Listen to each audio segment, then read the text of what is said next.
हर वो पहलू जिसको हाथ से छू सकते हैं अपने जिस्म में, वो आपका तारुफ नहीं है। दो बाजू हैं तो दो बाजू तो पाकिस्तान में 25 करोड़ और लोगों के भी हैं। दो आंखें हैं, छू सकते हैं तो ये तो 25 करोड़ और लोगों की भी हैं। आपके दो कान हैं तो वो तो 8 अरब लोगों के कान हैं, जानवरों के भी हैं। आप कहें मेरे पास 10 उंगलियां हैं हाथ में और 10 पाँव में, तो वो तो हर किसी के पास है, वो आपकी शनाख्त नहीं है।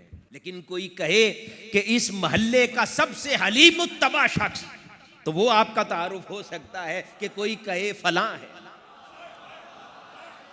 कोई कहे कि इस बस्ती का सबसे साले शख्स कौन है, कोई आपका नाम बिन देखे पुकारे, ये तारुफ है। बिन देखे पहचानी जाती है कि ये गुलाब की महक है, ये चंबेली की है, ये रात की रानी की है, ये जैस्मिन की है। तो खुशबू तो बिन देखे पहचानी जाती है। अखलाक उस तारुफ का नाम है जो बिन देखे 8 अरब लोगों में गूंज उठे। आज अरबो अजब हो और कोई कहे कि इस दौर में जिंदा किसी आलिम रब्बानी का नाम लिया जाए जिससे बड़ा कोई आलिम ना हो, बिन देखे आंखों के सामने ना भी हो, तो दूर बैठा हुआ कोई एक शख्स भी कहेगा शेखुल इस्लाम प्रोफेसर डॉक्टर मोहम्मद ताहिरुल कादरी। ये तारुफ है, शख्सियत का तारुफ इसको कहते हैं।